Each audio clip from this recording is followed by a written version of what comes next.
గబ్బథ అనగా రాళ్ళు పరిచిన స్థలము అని అర్థము. యోహాను 19:13లో అది మనం చూడగలము. ఇచ్చట ఆయనను బహిరంగంగా అవమానపరిచి అన్యాయపు నిందలు మోపిరి.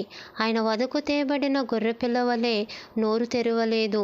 మన కొరకు ఇంత శ్రమను సహించిన ఈ క్రీస్తు ప్రేమను మరొకసారి తలంచి ఆయనకు లోబడదామా?